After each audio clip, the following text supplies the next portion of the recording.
তারপরে 94 থেকে 96 আমি বিদেশে পড়াশোনা MBA, তারপরে ঢাকা ভার্সিটির টিচার, তারপরে 2002 সালে চাকরি ছেড়ে দিয়ে স্বেচ্ছায় ছেড়ে দিয়ে সাইকেল শুরু হয়। আর গত 3 বছর ধরে মাদ্রাসাকে নেন। এটা কিভাবে কি হলো এটা শর্টকাটে বলতেছি। 2020 সালে যখন মার্চ মাসে করোনার লকডাউন শুরু হলো, হ্যাঁ, তখন আমিও ফ্রি হলাম। আমিও তখন ইংলিশ আবার গবেষণা করে শুরু করলাম যে ইংলিশকে এত সহজ বানাইতে হবে যে টেকনাফ থেকে তেতুলিয়া যে কেউ বুড়া হোক, বাচ্চা হোক, ছেলে হোক, মেয়ে হোক, সে যদি বাংলা পড়তে পারে সেই যাতে একা একা ইংলিশ শিখতে পারে। এই গবেষণা করতে করতে করতে এই বইগুলি সমৃদ্ধ হইলো। আর এই যে এই বাচ্চাদের বইগুলি বের হইলো, তখন হঠাৎ আল্লাহ তাআলা আমার দিলে ঢাললেন, আমার চিন্তা মাথায় ঢুকলো যে আরে এইটাই তো ইংলিশ শেখার চূড়ান্ত সহজতম পদ্ধতি, এর যে সহজ আর হবে না। বুঝাই দিই, মন দিয়ে একটু শুনেন। মানে মাঝে মাঝে কারো সাথে আমার দেখা হয়, বলে যে স্যার আমার জন্য দোয়া করেন, আমি ইংরেজি শেখানো নিয়ে গবেষণা করতেছি। আর ইংরেজি ভাই দেখো, আমি দোয়াও করবো না, দোয়া করলে কাজেও লাগবে না। কেন? তুমি তো এর চেয়ে সহজে করতে পারবে না, তোর মেহনতটা যায় হচ্ছে, ওয়েস্ট হচ্ছে। কিভাবে? আরেকটু বুঝাই দেই। ধরুন একটু বললাম, একজন কৃষক ভাই, একটা লেবার আসছে, স্যার তো দুবাই যাবো, সিঙ্গাপুর যাবো, কাতার যাবো, একটা ইংরেজি শিখান। আমি কি করবো? আমি যাওয়াবো, আমি যাই। উনি যদি বলে স্যার আমি তো অশিক্ষিত মানুষ, আমি যাই, এটারে আরো কাটেন, আই গো, আইকে কাটেন, গো কে কাটেন। আইকে কাটা যাবে, আমিকে কাটা যাবে, মানে আমি যাই, এর চেয়ে সহজ হবে? ভাষা কি এর চেয়ে সহজ হবে? আর এর চেয়ে সহজ আর হবে না। সবচেয়ে সহজতমতা, তাও আবার বইয়ের মধ্যে আসছে। কোথায় আসছে? বলে শিখতেওয়ালার কোচিং কিচ্ছু লাগবে না। তো তখন আমার দিলে আসলো যেটা, আগেকার দিনে যখন নবীরা নবুয়ত পাইতেন, তলবার দেওয়ার তার উপরে কি হয়ে যেত? ফরজ হয়ে যেত। কারণ আমি ভাষা শেখানে যে জিনিসটা পাইছি, এটা যদি ভিন্ন মাদ্রাসা কর্তৃপক্ষ, শিক্ষা প্রতিষ্ঠানে না পৌঁছাই, তাহলে আমার খেয়ানত করা হয়ে যাবে। এই জন্যই আমি খুব উঠে পড়ে লাগছি। আমরা ওই যে একটু আগে সন্দীপও গেছি, ওখানে ইত্তাদুল মাদারিসুল কওমিয়ার উদ্যোগে ওই প্রায় 50 জন তারা নুরানি, তারা হলো হাটহাজারী নুরানি বোর্ডের মানে ফলো করে। কিন্তু ওরা এগুলো দেখে বলছে যে এগুলোই পড়াবে। আমরা 3 দিন আবাসিক থেকে মৌলিক প্রশিক্ষণ করে আসছিলাম। আর এখন ছিল বছর আড়াই আগে মুফতি মিজানুর রহমান নামে একজন আমাদের, সে ওখানে খেদমত পায়, নিয়োগ পায়। সে আমি তখন ঢাকায় একটা মুআল্লিম প্রশিক্ষণে ক্লাস নিতেছিলাম। সে তখন 2 ঘন্টার একটা ক্লাস করে ক্লাস শেষে বললো, স্যার আমি তো গ্রামে এক জায়গায় আছি, আপনার এই বইটা পড়াই। আমি পড়াও। এটা প্রায় 2.5 বছর আগে। তারপরে বছর দেড়েক, এই 1 বছর 2 মাস আগে সে, আমরা ময়মনসিংহ শহরে গেছি, সে ফোন করলো, স্যার কষ্ট করে একটু গ্রামে আসেন, বালিয়া যারা গেছেন অনেকে ভিতরে একটু দেখা যান। আমরা গেলাম, তখন দেখি যে ওখানে এটা সব তার মুখ থেকে শুনলাম যে স্যার এই 10 জন ছিল, এখন 1 বছর পরে প্রায় 350। এই কেরামতিটার নাম শুনলে আপনার লাভ হবে, এটা তার মুখ থেকে শোনা। মুফতি মিজান যেটা বললেন যে স্যার আমি ওই 10 জনকে, ওই ছোট্ট বাচ্চারা এই বইটা ছোটস্থ কণ্ঠস্থ মুখস্থ করেছে, সবাই বুলেটের মতো ইংলিশ বলে, I go you go I am playing. এখন এদেরকে নিয়ে ওই বালিয়া মাদ্রাসার যে মসজিদ, শুক্রবার দিন জুম্মার দিন প্রায় 3-4 হাজার লোক হয়, বড় মসজিদ, ওখানে মুহতামিম সাহেব শুদ্ধ একটা ইংরেজি প্রদর্শনী করাইছি। এলাকার জনগণ যখন গ্রামের বাচ্চা ইংলিশ শুনছে, সবাই একদম হয়ে গেছে যে কেমনে এরা মাদ্রাসা বাচ্চা ইংলিশ বলে। ফলে আশেপাশের যত কিন্ডারগার্টেন, প্রাইমারি মানে ওই ধরনের ছিল, সব বন্ধ হয়ে গেছে। এমনকি সরকারি হাই স্কুলের প্রাইমারির যে হেডমাস্টার আর টিচার, তার বাচ্চাদেরকেও এই মাদ্রাসা এখানে নুরানি সেকশনে পড়তে দিচ্ছে। কেন? সরকারি স্কুলে তো ইংলিশ শেখা যায় না। হ্যাঁ, এবং এটা বহু মাদ্রাসা হয়েছে। কেন? একদিন ধরে দেই, মানে হাতের লেখা তো একটা নূর, হাতের লেখা দিয়ে যত তাসির পড়ে, তাসির বেশি পড়ে কি দিয়ে? মুখ দিয়ে। হ্যাঁ, আর বাঙালি যেহেতু একটু শুরুতে বললাম, জেনারেল লাইনে কিন্তু লেখাপড়া ধ্বংস হয়ে গেছে। হ্যাঁ, ওইখানে তো আরো দুর্বল। ফলে ওরা যখন আরো শুনে একটা মাদ্রাসার বাচ্চা একটু ইংলিশ পারে, সে তখন কি হয়, আরো ছাত্র বেড়ে যাচ্ছে, মাদ্রাসার ইনকামও বেড়ে যাচ্ছে। তো ঢাকাতে মিরপুর 10-এ মাদানী হুজুর, ওনার একটা মাদ্রাসা মিরপুর 10 ফলপট্টি, ওখানে ছাত্রদের বেতন ছিল, উদাহরণ 1000 টাকা। উনি একটু সুন্দর করছে আর একটু ইংরেজি জোর দিছে, এখন মাসিক বেতন 2000 টাকা। কেন? বাঙালি কিন্তু ইংলিশ শিখতে হবে, গরিব থাকে না, না তো আমি কিছু দেই। আচ্ছা, এখন একটু ওই পেজে 3 নম্বর আমি আরেকটি ধরে দেই। আমাদের ধরেন আপনার যাতে নিজেদের মাদ্রাসা বা ইসলামিক স্কুল আছে নুরানি, আমাদের দেশে ইংরেজি টিচার, জেনারেল লাইনের ইংলিশ টিচার দিয়ে নিয়েই সমস্যা হলো, আমাদের ইংরেজি টিচাররাই ইংলিশে কি দুর্বল, ইংলিশে কি এখন এই জন্য একটা তো আমি যারা অনেকে নিজে নিজে ইংলিশ শিখতে চান, হ্যাঁ এটা কিন্তু আর সম্ভব। এখন আমি আরেকটা বই দেখাচ্ছি, সবাই 5 নম্বর পেজের নিচের অংশে, আর 5-7 মিনিট লাগবে ইনশাআল্লাহ। টেন্স, টেন্স শব্দটা সবাই শুনছেন না? বাঙালিকে নাকে মানে নাকানি চুবানি খাওয়ানো হয় টেন্স দিয়ে। এটা একটু মজার গল্প বলতেছি, ঘটনা। একবার একটা ছাত্র বলতেছে, স্যার আমি তো গ্রামে বড় হয়েছি, সরকারি স্কুলে পড়তাম, লেখাপড়া হইতো না, ক্লাস 6 থেকে শুরু হয়েছিল, স্যারের কাছে বেঁচে বেঁচে দৌড়াইতাম, 6, 7, 8, 9, 10 প্রতি বছর 10 মাস, এর মধ্যে 2 মাস ধরে খালি টেন্স পড়ানো হইতো। 6 এ 2 মাস, 7 এ 2 মাস, একই জিনিস বারবার। কি পড়ানো হইতো? সে বলতেছে, do it done, go and gone, do it done, go and gone। তারপরে স্যার যখন প্রেজেন্ট পারফেক্ট টেন্সের সংজ্ঞা পড়াইতেন, ঘটনা ঘটিয়া গেল কিন্তু ফল বিদ্যমান রইল। আমি তখন ক্লাসরুমের জানলা দিয়ে আম গাছ মাঠের দিকে তাকাইতাম, আম গাছের দিকে, আম গাছের দিকে কোনো আমও নাই, কাঁঠাল গাছে তো কাঁঠালও নাই, ফল কই গেল। মানে বেচারা মনে করছে ঘটনা ঘটিয়া গেল, ফল বিদ্যমান, সে ফল মনে করছে ফ্রুট। কি মনে করছে? আর পরীক্ষার ফল এটি ফ্রুট না রেজাল্ট? আসলে সবই ভুল পদ্ধতি। একসময় আমরাও ছোটবেলায় পরের পেজে যান, সবাই ডান দিকের পেজের 6 নম্বর পেজটা একটু দেখেন। আমি বাংলাটা পড়বো, আপনি ইংলিশটা, সবাই পাইছেন না? 6 নম্বর পেজ। আমি পড়ি, আমি যাই, আমি খাই, আমি দৌড়াই। আচ্ছা, ডান দিকে উপরে দেখেন, আমি লিখি, আমি পান করি, আমি ঘুমাই। এইভাবে পুরা পেজে প্রায় 40টা বাক্য, কোনো সংজ্ঞা মঙ্গা না, কোনো বাক্য দিয়ে শেখানো হয়েছে। কি দিয়ে শেখানো হয়েছে? এইটা যেই বইয়ে, আমার হাতের দিকে একটু তাকান, আমার সাথে সবাই বলেন, বাংলা অর্থ বুঝে বুঝে পাসপোর্ট টু গ্রামার। এই যুগান্তকারী বইটা শুরু হয়েছে টেন্স দিয়ে। কি দিয়ে শুধু? এবং এই যে বইটা, যে পেজটা এরকম যে খালি বাক্য আর বাক্য আর বাক্য। এবং এই ডান দিকের পেজ একটু দেখেন, 7 নম্বর পেজ। 7 নম্বর পেজে লেখা আছে, সবার ইংরেজির বেসিক ঠিক করতে, সবার ইংলিশের ফাউন্ডেশন মজবুত করতে 2টা বই। একটা zero hero passport to grammar. একটা 100 তলা বিল্ডিং এর ফাউন্ডেশন থাকে কয়টা? 100টা না একটা? মাত্র একটা। তেমনি ইংলিশে দক্ষতা ফাউন্ডেশন হলো 2টা ব্যতিক্রমী বই, zero hero passport to grammar. তার মানে আমার হাতের দিকে সবাই একটু মেহরবানি, আমরা যারা বড়রা অনেকে কি ইংলিশ শেখার আগ্রহ আছে না? দেখা যায় অনলাইন অফলাইন বিভিন্ন দৌড়াদৌড়ি করে পয়সা খরচ করেও হয় না। এই 2টা যুগান্তকারী বই হলো ইংরেজি ভাষার ফাউন্ডেশন। এবং এইটা ওই যে একটু ডান দিকের পেজে সবাই দেখেন, পরের পেজে যান, 8 নম্বর পেজে দেখা আছে হাটহাজারী মাদ্রাসার ছাত্র। পাইছেন এটা? হাটহাজারী, এটা হলো, এই ছেলেটাকে আমি চিনিও না, সে আমাকে SMS, আমাকে সারা দেশ থেকে অনেকে SMS পাঠায় তাদের মতামত, আপনার মাতিন দাদু দিয়ে আসো। এই যে তার কথাটা, তার অনুভূতিটা সে লিখছে। স্যার, আমি হাটহাজারী মাদ্রাসার ছাত্র। ইংরেজি শেখার ক্ষেত্রে আপনি আমাদের রুল মুখস্থের কষ্ট থেকে মুক্তি দিয়েছেন। ইংলিশ শেখার জন্য আমি ইউটিউবে একটা ভিডিও বারবার দেখতাম আর রুল মুখস্থ করতাম। এইভাবে বহু সময় নষ্ট করেছি। আসলে বেসিক থেকে ইংলিশ শেখার সবচেয়ে সহজ পদ্ধতি পেয়েছি কেবল সাইফুর স্যারের লেখা স্পোকেন ইংলিশে zero two hero passport to grammar বইয়ে।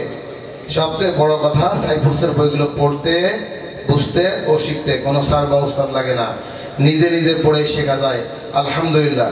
আর একজন ভাইয়ের বক্তব্য, সত্যি বলতে স্যার, এ পর্যন্ত আমি ইংলিশ শেখার জন্য অনেক বই পড়েছি, কিন্তু 2 মিনিট পড়ার পর আর পড়তে মন চাইতো না, মনে হতো ইংলিশ এত কঠিন।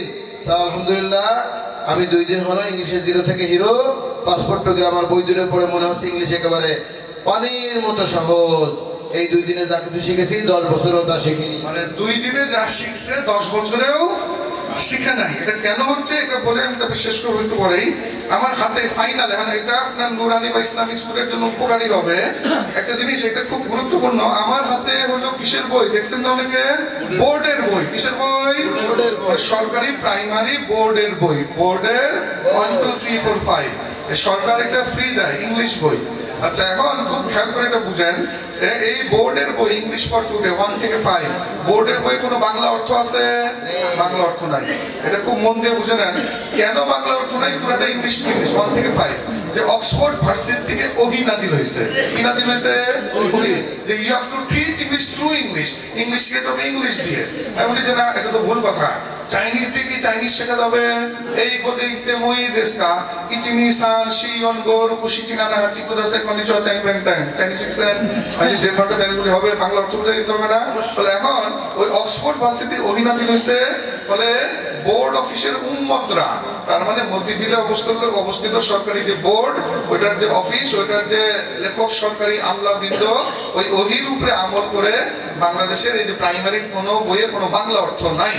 ফলে জীবনের প্রথম 5 বছর গ্রামে গঞ্জে জেলায় উপজেলায় বাচ্চারা আসলে কিছুই শিখতে পারতেছে না। এবং 7 বছর আগে ওই ব্রিটিশ কাউন্সিলের হাতে সরকার কি করছে, প্রাইমারি স্কুলের টিচারদের ট্রেনিং এর দায়িত্ব দিছে, মানে শিয়ালের কাছে আর ফাইনালি এখন আসল মজাটা একটু খেয়াল করেন, আমার হাতে ক্লাস 4 এর বই, আপনাদেরও তো অনেক ইসলামী স্কুলের সরকার আপনারা ফ্রি পান, বাচ্চাদের দেন, এখন এটার গোমর একটু ধরাই দিচ্ছি। এইটা হলো ক্লাস 4, এখানে হলো 91 পেজ, কয় পেজ? 91। শুরুতে বোর্ডের চেয়ারম্যানের বক্তব্য 1 পেজ ইংলিশে লেখা, ইংলিশ টু ইংলিশ, আর তারপরে 91 পেজ ইংলিশ। আর মজাটা হলো কাছে একটা ভাস করো, ওই বোর্ডের চেয়ারম্যানের বক্তব্যের উল্টা পিঠে 1 পেজ বাংলা আছে, 1 পেজ কি আছে? নির্দেশনা, মানে টিচাররা কিভাবে পড়াবে এই নির্দেশনা কিন্তু ইংলিশ টু ইংলিশ দেয় নাই। কোন ভাষায় দিছে? বাংলা ভাষা। মজাটা ধরতে পারছেন? তার মানে কি আমাদের বাংলাদেশের টেকনাফ থেকে Tetulia lakh lakh primary teacher, honours pass, masters pass, উনি ইংলিশে এত দুর্বল, এই 1 পেজ যদি ইংলিশে লেখা থাকতো আমাদের টিচাররা এটা পড়া বুঝতো না। তাহলে আমি একটা সরকারি স্কুলের teacher, intermediate pass, degree pass, আমি 1 পেজ আরবিতে বলে নস বা মতন, এই নস করে মতন করে এটার মতলব বুঝি না ইংলিশের, তাহলে আমার বাচ্চারা, আমার ছাত্রছাত্রীরা কেমনে এগুলো বুঝবে? বুঝে ওটা? এই জন্য বাংলাদেশে কি হয়েছে, জীবনের প্রথম 5 বছর কিছুই শিখলো না। ফাইনালি আর একটা যে শুরুর দিকে বলছি যে খেদমতের ময়দান আর পুরা দুনিয়া। আমি কিছুদিন আগে, বছরখানেক আগে একটু উমরায় যাওয়ার সুযোগ হয়েছিল, ওখানে বাংলাদেশি আলেম, উনি মক্কাতে একটা মসজিদের ইমাম ও খতিবের দায়িত্বে, তো ওনার সাথে ইংলিশ ব্যাপারটা একটু বললাম, উনিও কিন্তু বললেন, উনি প্রায় 10 বছর ধরে মক্কায় আছেন, বললেন যে আরে আমি তো মক্কায় থেকে বুঝতেছি, আমি যদি ইংলিশে একটু পারতাম তাহলে আমি হাজিদের খেদমত বিভিন্ন লাইনে আরো অনেক বেশি আগায় যাইতাম। ওই যে দক্ষিণ আফ্রিকা, ওই হাসি মামলা আমরা শুনছি না, দক্ষিণ আফ্রিকায় কিন্তু অনেক বড় বড় কওমি মাদ্রাসা আছে, দারুল জাকারিয়া, দারুল আজাদ বিল, ওরা যেহেতু ওদের ভাষা ইংলিশ, ওরা একটা কথা মজা করে বলে, উই এক্সপোর্ট আলেম এন্ড হাফেজ অল ওভার দ্য ওয়ার্ল্ড, আমরা সারা দুনিয়া আলেম রফতানি করি। তার মানে হলো ওখান থেকে যারা ফারেক হয় আলেম হওয়ার পরে ইউরোপ, আমেরিকা, অস্ট্রেলিয়া সহজেই খেদমত নিয়ে চলে যায়। এরকম বাংলাদেশ থেকেও সম্ভব। ইতিমধ্যে আমরা দেখলাম মিরপুর 14 জামিউল উলুম, ওইখানে মোদাম্মিম মহোদয়, উনিও ইংরেজি নিয়ে সিরিয়াস, উনিও ইংরেজির তাকাসসুস 1 বছর তাকাসসুস চালু করছেন, ইংরেজির তাকাসসুস, তারা দাওরা ফারেক বেছে বেছে 10-15 জন, যাতে এরাও খেদমতের ময়দানে দেশে বিদেশে যাইতে পারে। আর ফাইনালি একটু বলে দেই যে আসলে ইংলিশ নিয়ে একটু করে, ইংলিশ নিয়ে আমার একটু উর্দু বা আরবি একটা কথা আছে, শরহে সদর, এটা আমি পাইছি আমার ওই হাফিজ জি হুজুর রহমতুল্লাহ জীবনীতে। উনি 81 সালে একবার হজে গেছেন, ওখানে আবরাউল হক সাহেব রহমতুল্লাহ, মুফতি শফি সাহেব রহমতুল্লাহ সাথে দেখা হয়েছে। ওনারা তাকে, আবরাউল হক সাহেব তাকে জিজ্ঞেস করছেন, কি ব্যাপার হযরত, যে আপনি তো নির্বাচনে দাঁড়াইলেন, 81 সালে যে বিখ্যাত একটা নির্বাচন হয়েছিল, আপনার ব্যাখ্যা কি, কারণ কি? তখন উনি বলছেন মেরে শরহে সদর, দিল খুলে গেছে। আবরাউল হক সাহেব বলছেন তাইলে আর ব্যাখ্যাটা আমার দরকার নাই, আলহামদুলিল্লাহ। ইংরেজির ব্যাপারে আমার ওই যে যা বললাম, আসলে আমার দিল খুলে গেছে, এই সহি জিনিসটা পুরো জাতির কাছে পৌঁছাইতে হবে। এবং এগুলো একটু বলে দেই, আমরা ওই যে বেফাকের মহাসচিব ওবায়দুর রহমান খান নদভী সাহেব, ওনাকে আমরা মহাপরিচালক, ওনাকেও লিখিত প্রস্তাব আমরা দিছি বেফাকের যে ইংরেজি বই বা বিভিন্ন নুরানির ইংরেজি বইটা নিয়ে, এগুলা যে খোলামেলা বলে, এগুলা নিয়ে কিন্তু মেহনত হচ্ছে, বাচ্চারা 4 বছর মেহনত করতেছে, কিন্তু ইংরেজি শেখা হচ্ছে না। যে তৃপ্তি সহকারে শিখতে পারবে, ওই যে বললাম ইত্তেহাদুল, এবং বিভিন্ন আমরা, আপনারা তো বিভিন্ন এলাকার থেকে, ওই আমরাও সারা দেশের বিভিন্ন এলাকায় এই কাজের জন্য আমরা মৌলিক প্রশিক্ষণ দিচ্ছি, আমরা নিজেকে ওয়াকফ করে দিছি আমি বলি। আর এইখানে ওই আমার সহকারী নাম্বারও দেয়া আছে এইটা। আর আরেকটা তথ্য দিয়ে দেই, পরে আপনাদেরকে একটা শীট দিবে, মানে আমরাও যে রমজান না শাবানের ওই যে কওমি মাদ্রাসা পরীক্ষার পর একটা ছুটি আছে শাবানের, ওই 25শে ফেব্রুয়ারি থেকে 25শে ফেব্রুয়ারি, আজকে তো পয়লা, 25 ফেব্রুয়ারি থেকে 8ই মার্চ 13 দিনের একটা আবাসিক ইংলিশ কোর্স হবে, এটা একটা শীট পরে আপনাদের দিবে। এটা পুরো আবাসিক সকালে একদম ঢাকায় মিরপুরে সুন্দর পরিবেশে একটা কমিউনিটিতেই হবে। এটা অত্যন্ত কম খরচ, এটা যে কেউই করতে পারবে, বিশেষ করে অনেকে নিজেরা আগ্রহী বা আপনার টিচার যে কেউ। আর যারা বিভিন্ন এলাকার, আপনি হয়তো নরসিংদী বা যে এলাকার, আপনি ওই অঞ্চল ভিত্তিতে আয়োজন করলে আমাদের সাথে যোগাযোগ করে, আমাদের পদ্ধতিটা একটু সহজ। মানে যে কোনো, আমরা মনে করি ইংলিশ শিখাইতে হইলে বিরাট হাইফাই কিছু লাগবে, আমাদের পদ্ধতিতে বুঝতে পারছেন তো, এটাকে হাইফাই কিছু লাগবে? এটা কিন্তু তরুণ আলেম, তরুণ হাফিজি কিন্তু এটা পড়াইতে পারবে, এটা কিন্তু হইতেছে। ফলে মাদ্রাসার ওই বেতনের খরচও কমে গেছে, আর মাদ্রাসার ইনকামও বেড়ে গেছে, যেহেতু ছাত্রও বাড়ছে। এটা বিভিন্ন প্র্যাকটিক্যাল, সময় নাই এটা বলতেছি না। আর এমনিতে আমার নাম্বারটা লিখে রাখতে পারেন, বা হোয়াটসঅ্যাপ নাম্বার আমারটা আমি দিচ্ছি 01, এটা সেভ করে রাখতে পারেন 01819202989, 01819202989। এটা হলো হোয়াটসঅ্যাপ, কারো কোনো ভবিষ্যতে যোগাযোগ হলে। আর আমার সহকারী নাম্বার। আর আমরা কিছু বই আমরা সাথে নিয়ে আসছি, নিচে আছে, মানে অনেক আপনাদের সম্মানার্থে। এটা কিন্তু পাইকারি ছাড়বে, 3টা মিলে মাত্র 100, 3টা মিলে মাত্র 100, যাতে আপনি একটা নমুনা দেখতে করতে পারেন। 3টা মিলে মাত্র 100। আর এগুলাও আনা হয়েছে কিছু, অল্প কিছু কপি। এটাও হলো যারা বিশেষ করে তরুণ আলেম, আপনার অনলাইন অফলাইনে এদিক সেদিক দৌড়াইতে হবে না। হ্যাঁ, মানে এই 2টা বই 2টা মিলে 700 টাকা। যে নিজে নিজে পড়ে, আমি সবচেয়ে জোর দিচ্ছি যেটা, যে ফিডব্যাক গুলি করছেন হয়তো, যে হাঁটাচারি, যে নিজে নিজে পড়ে সে দক্ষ হয়ে যাবে, এটা গ্যারান্টিড, এটা সম্ভব। এবং বাকি কারো কিছু কোনো কোশ্চেন থাকলে, দুই একটা কোনো কোশ্চেন, এমনি মোটামুটি ব্যাপারটা বোঝা গেছে তো নাকি? তো জাযাকুমুল্লাহ। এখানে যে মাহমুদুল হাসান, বা আমারও খুব ভালো লাগলো এই যে মাইমুন সাহেব, হ্যাঁ, যে তারা এটা শুরু করছেন যে 20 সালে।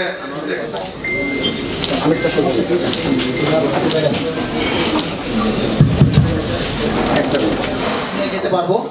তো সাইফুল স্যার যে আলোচনা করলেন তার মধ্য থেকে আমি শুধু একটি কথা বলি, তার কথার সাথে প্রাসঙ্গিক। একটা শিক্ষা প্রতিষ্ঠানে আমি পাশের রুমে এক শিক্ষক ক্লাসে পড়াচ্ছেন, আর বলতেছেন যে সবাই ভুলভাল উচ্চারণ করায়, সবাই ভুলভাল উচ্চারণ করায়। আমি একমাত্র কথা বলার একটা স্পেস তৈরি হয়েছে, কিন্তু কথা আপনাদের সাথে শেয়ার করতে চাই। ব্যাপারটা হচ্ছে এরকম যে ডিজিটাল মার্কেটিং নরমালি আমরা যেই টেন্ডেন্সি থেকে শিখি, যে ফ্রিল্যান্সিং করার উদ্দেশ্য নিয়ে আমরা হচ্ছে শিখি, বা এটার সাথে অনেকটা টাকা পয়সার একটা হিসাব কিতাব আমরা অনেক সময় কাউন্ট করি বা ক্যালকুলেশন করি। তো সেক্ষেত্রে একটা ব্যাপার আমি বিগত 3টে ব্যাচ শেষ করার পরে যেটা খেয়াল করলাম, যখনই কোর্সটা শেষের দিকে আসে, সাকসেসের রেটটা আপনারা ইনস্ট্যান্ট ক্যালকুলেশন করা ট্রাই করেন। বিষয়টা হচ্ছে এরকম যে কোর্সটা শেষ 100 জনে শুরু করেছিলেন, এরপরে ফাইনালি হয়তো 30 জন আছেন। এর ভিতর থেকে কয়জন ভালো কিছু করতে পারলো বা কয়জন করতে পারতেছে না, এই ব্যাপারটা ইনস্ট্যান্ট তখন কিন্তু আপনারা ক্যালকুলেশন করা শুরু করেন, যেটা আমার দৃষ্টিতে অনেক বড় একটা মিস্টেক। আসলে কোনো কিছুই ইজিলি পাওয়া যায় না, এটা যেমন চরম শর্ত। আর অনলাইনে ভালো কিছু করতে হইলে এটা আরো অনেক বেশি বাস্তবিক, যে আপনাকে অনেক বেশি সময় দিতে হবে। আমি এজ এ গাইডেন্স হিসেবে আপনাদের জাস্ট একটা গাইডলাইন দিয়ে দিতে পারি, একটা পথ দেখিয়ে দিতে পারি। এরপরে এই পথ দিয়ে আপনি কত দূর যাবেন এটা সম্পূর্ণ নির্ভর করে আপনার উপরে। তো দেখেন, আমরা আমাদের টেন্ডেন্সি থাকে যে ফ্রিল্যান্সিং করবো ডিজিটাল মার্কেটিং শেখার পরে। অ্যাকচুয়ালি ফ্রিল্যান্সিং করেই যে আপনাকে ইনকাম করতে হবে ব্যাপারটা কিন্তু একদমই এরকম না। তো ডিজিটাল মার্কেটিং এর যে টপিকগুলি আপনাদেরকে শেখানো হয়, এই যে লাস্ট পেজে আপনাদের যে টপিকগুলি শেখানো হয়েছে, তো প্রত্যেকটা টপিক অনেক বেশি গুরুত্বপূর্ণ। এবং এই টপিকগুলি যদি আপনি খুব ভালোভাবে আয়ত্ত করতে পারেন, সেক্ষেত্রে শুধুমাত্র যে আপনাকে ফ্রিল্যান্সিং করতে হবে ব্যাপারটা কিন্তু এরকম না। তো দেখেন, আমাদের কমিউনিটি ক্লাবের উদ্যোগে যে আশাবাব একটা বই ছাপা হয় প্রতি বছর, এটার ভিতরে পেজ নাম্বার 59, 59 নম্বর পেজে আমার একটা খণ্ডাংশ আছে, ছোট লেখা। যদি বইটি পেয়ে থাকেন আপনারা একটু দেখবেন, যে বেচা কেনার একাল সেকাল। এখানে যদিও আমার টপিক ছিল ডিজিটাল মার্কেটিং, বাট আমার এখানে জাস্ট সেলস টাইপের কিছু কথাবার্তা আছে। দেখবেন যে বেচা কেনাটা আসলে 5 বছর বা 10 বছর আগে কেমন ছিল আর বর্তমানে এটা কোন পরিস্থিতিতে বা কোন অ্যাঙ্গেল থেকে মানুষ দেখতেছে, ঠিক আছে? যেমন আমি সংক্ষেপে যদি বলি, আপনারা এখানে জাস্ট একটা ইন্ট্রো দেয়া আছে। ইনশাআল্লাহ যদি আপনাদের সম্ভব হয় ইন ফিউচার আমার একটা বই আসবে, digital sales hero by marketer Rashed নামে। তো এটা যদি সম্ভব হয় পড়ে দেখবেন, সেক্ষেত্রে আরো বিস্তারিত জানতে পারবেন। যেমন এখানে আমরা যে এসআর একটা শব্দ আছে, যেমন কমিউনিস্ট ক্লাবের রিলেটেড একটা প্রতিষ্ঠান আছে উম্মা বাংলাদেশ লিমিটেড, সেখানে দেখবেন যে অনেক এসআর আছে কিন্তু যারা ফিজিক্যালি বিভিন্ন জায়গা থেকে হচ্ছে প্রোডাক্ট সেল করে, বিভিন্ন জায়গায় গিয়ে এদেরকে আমরা নরমালি সেলস রিপ্রেজেন্টেটিভ বা এসআর বলি। তো দেখেন এই বর্তমান সময়ে 2024 এ এসে এই ওয়ার্ডটা কিন্তু টোটালি রিপ্লেস হয়ে গেছে ওএসআর দিয়ে। যেটা আমরা ফিজিক্যালি করতাম সেটা আমাদের এখন অনলাইনে করতে হচ্ছে। আমি অনলাইন সেলস রিপ্রেজেন্টেটিভ। সো যুগ পাল্টে গেছে, আমরা আমাদের নিজেদেরকেও এইভাবেই পরিবর্তন করতে পারি। তো এখানে যারা আমি কতটা বোঝাতে পেরেছি আপনাদের জানি না, তবে মূল বিষয় হচ্ছে আপনারা যারাই বিজনেস করতেছেন অনলাইনে, বর্তমানে বাংলাদেশি কাস্টমারের পার্সপেক্টিভ বিবেচনা করলে অবশ্যই আপনাদেরকে অর্গানিক মার্কেটিং এর বাইরে পেইড অ্যাডে ফোকাস দিতে হবে। যদি আপনি সেল ইনক্রিজ করতে চান, আপনি ওই যে এক কর্নারে বসে থাকলে আরেকজন সারা বাংলাদেশে অ্যাড দিয়ে সারা বাংলাদেশ থেকে কাস্টমার ক্যাপচার করে নিতেছে। তো এত বড় সুযোগ কিন্তু আমরা কখনোই হাতছাড়া করব না। তো দেখেন আমি যদি আমার প্র্যাকটিক্যাল একটা উদাহরণ দেই, আমি নরমালি ক্লায়েন্ট সার্ভিস দেই। লাস্ট 2 মাস যাবত আমি নতুন একদম ফ্রেশ নিউ একটা বিজনেস স্টার্ট করেছি। সেখানে আপনাদের যদি দেখাই, আসলে এখানে প্রজেক্টরে ফাইলটা ওভাবে করা নাই, যারা স্টুডেন্ট আছেন হয়তোবা আমরা একটা ক্লাস নিব এই টপিকে। জাস্ট এই লাস্ট 30 দিনের ডাটা যদি দেখাই, অনলি $300 ইনভেস্ট করে 10 লক্ষ টাকার সেল জেনারেট করেছি। এখনো যদি দেখেন স্টেট ফার্স্টে রানিং আমার 7 লাখ টাকার পার্সেল অলরেডি হচ্ছে আপনার বুকিং দেয়া আছে। থেকে নিয়ে গ্রাফিক পর্যন্ত প্রো লেভেলে ট্রেন আপ করায়। তো এটা অবশ্যই একটা উদ্যোক্তা হয়ে ওঠার জন্য অনেক বড় একটা সহায়ক। আমি দেখে আসছি করোনাকালীন সময় যখন আমাদের আহমদুল্লাহ মাইনুন ভাইটা চালু করছেন, আর্থিক অবস্থা আমাদের বেসিক্যালি আমরা যারা মাদ্রাসা কেন্দ্রিক, আমাদের আর্থিক উপার্জন যাদের মাদ্রাসা কেন্দ্রিক ছিল, তো খুবই ভয়াবহ একটা অবস্থায় পার করছিলাম আমরা। এই সময় মাত্র 100 টাকা দিয়ে গ্রাফিক্স কোর্স করতে পারছিল আমাদের মাদ্রাসার আলেম ওলামাগণ। এটা আসলে খুবই আনন্দ দিচ্ছিল আমাদেরকে এবং খুবই অনুপ্রেরণা দিচ্ছিল। তো মূলত যেহেতু আমি উদ্যোক্তার পক্ষ থেকে আসছি, তো উদ্যোক্তা নিয়ে কিছু বলি। আচ্ছা, 2-1 জন যদি আমি একটা প্রশ্ন করি, 2-1 জন একটু বলবেন উদ্যোক্তা বলতে আপনারা কি বুঝেন, একটু বলবেন 2-1 জন। উদ্যোক্তা বলতে আপনারা কি বুঝেন, 2-1 জন একটু মাঝখান থেকে একটু বলেন। ইয়েস স্কুলের প্রতিষ্ঠাতা মাওলানা রফিকুল ইসলাম খান সাহেব এবং উপস্থিত হয়েছেন আমাদের কলরবের সম্মানিত উপস্থাপক ইলিয়াস হাসান ভাই। ইনশাআল্লাহ জোয়ারবোর্ড থেকে ওনার মাধ্যমে আমরা সম্মেলন উপভোগ করবো ইনশাআল্লাহ। আর উপস্থিত হয়েছেন আমাদের কমিউনিস্ট ক্লাবের যে থিম সঙের সুরকার ও লেখক মাওলানা হুসেন ভাই, উনি উপস্থিত হয়েছেন ইনশাআল্লাহ। জোহরের পরে ওনার কাছ থেকে তখন তো আমরা শুনেছি রেকর্ড, ওনার মুখ থেকে আমরা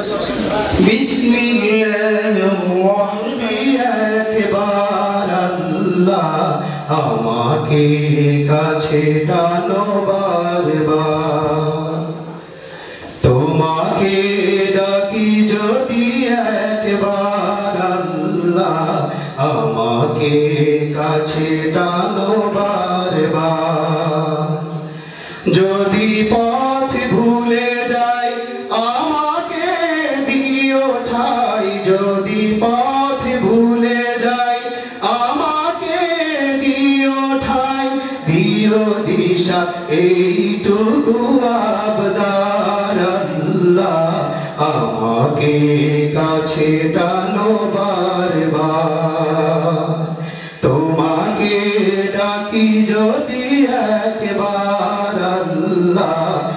আমাকে কাছে টানো বারবার। দুনিয়ার বুকে আমি এক মুসাফির, বুনে যাই প্রতিদিন গুনাহের জাল। স্বপ্নেরা দল বেঁধে রাতে করে ভিড়, আসবে কি কাঙ্ক্ষিত সোনালি সকাল। দুনিয়ার বুকে আমি এক মুসাফির, বুনে যাই প্রতিদিন গুনাহের জাল। স্বপ্নেরা দল বেঁধে রাতে করে ভিড়, আসবে কি কাঙ্ক্ষিত সোনালি সকাল। হয়ে গেলে পেরেশান ও আমার রহমান, হয়ে গেলে পেরেশান ও আমার রহমান। জিকিরে হতে দিও একাকার আল্লাহ, আমাকে কাছে টানো বারবার। তোমাকে ডাকি যদি একবার আল্লাহ, আমাকে কাছে টানো বারবার। বিরহের ব্যথাগুলো বাড়ে প্রতিদিন, তুমি ছাড়া কে বলো করে দেবে দূর। তোমার দয়া প্রভু জানি সীমাহীন, কলবে দাও জেলে ইমানের নূর। বিরহের ব্যথাগুলো বাড়ে প্রতিদিন, তুমি ছাড়া কে বলো করে দেবে দূর। তোমার দয়া প্রভু জানি সীমাহীন, কলবে দাও জেলে ইমানের নূর। বেলা শেষে নেই কেউ সান্ত্বনা তোমাতেই, বেলা শেষে কেউ নেই সান্ত্বনা তোমাতেই। তুমি ছাড়া নেই কে হয়ে আমার আল্লাহ, আমাকে কাছে টানো বারবার। তোমাকে ডাকি যদি একবার আল্লাহ, আমাকে কাছে টানো বারবার। যদি পথ ভুলে যাই আমাকে দিও ঠাই, যদি পথ ভুলে যাই আমাকে দিও ঠাই। দিও দিশা এইটুকু আবদার আল্লাহ, আমাকে কাছে টানো বারবার। তোমাকে ডাকি যদি একবার আল্লাহ, আমাকে কাছে টানো বারবার। আমাকে কাছে টানো বারবার। লিডারশিপ ট্রেনার বক্তব্য রাখবেন মাওলানা রফিকুল ইসলাম খান।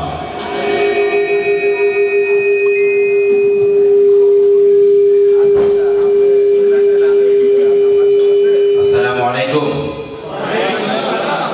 আশা করছি সবাই ভালো আছেন।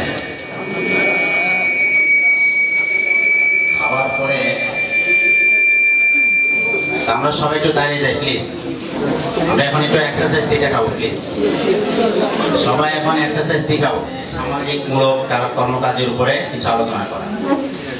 এটার পাশাপাশি আমি যেহেতু একজন সেলসম্যান, সেলস ট্রেনার, আসলে যে যে কাজে অভ্যস্ত তার ঘুরে ফিরে আলোচনায় আসে। ইয়েসান না আপনারা যারা যেই কাজে আছেন দেখবেন ওই ইয়েসান না বিতরণ করবে কিনা। আচ্ছা, তাহলে এটার জন্য দিনের কাজ কিছু করে যেতে আমাদেরকে সর্বোচ্চ পর্যায়ে। নাম্বার 2 হচ্ছে এই দিনের কাজটাকে সঠিকভাবে নিজে করার পাশাপাশি অন্যদেরকে সঠিকভাবে পরিচালনা করার জন্য আমার আর্থিকভাবে স্বাবলম্বী হতে হবে।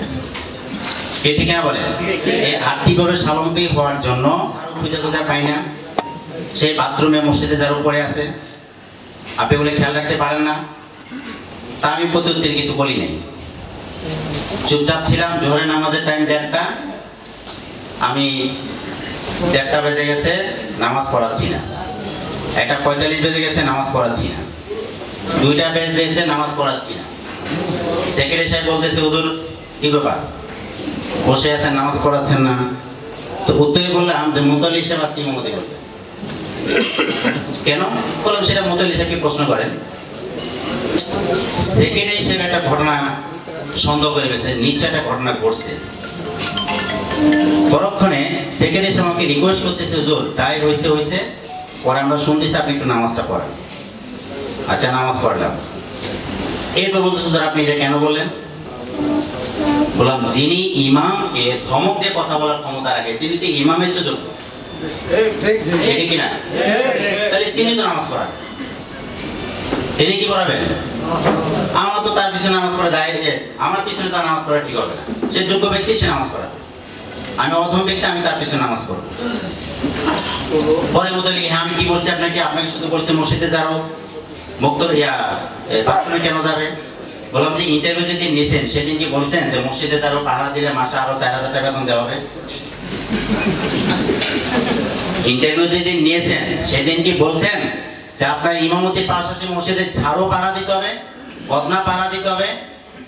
তো সেটার জন্য স্যালারি ফিক্স করেন, কয় টাকা দিবেন?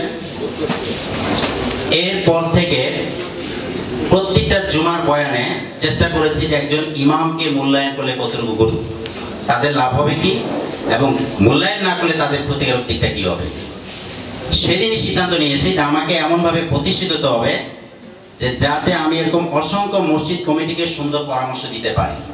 তো আমাকে আর্থিকভাবে সে অবস্থানে যেতে হবে, সামাজিকভাবে কৃষি অবস্থানে যেতে হবে।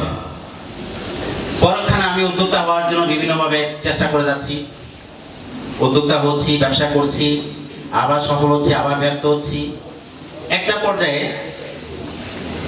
ঋণগ্রস্ত হয়ে গেলাম, প্রায় 17 লক্ষ টাকা ঋণগ্রস্ত। কত লক্ষ টাকা? এই ব্যবসা করতে করতে না বুঝে কি প্রবলেমের কারণে, কি ভুলের কারণে আমি ক্ষতিগ্রস্ত হয়েছি, সেটা আমি আপনাদেরকে পরবর্তীতে যাচ্ছি।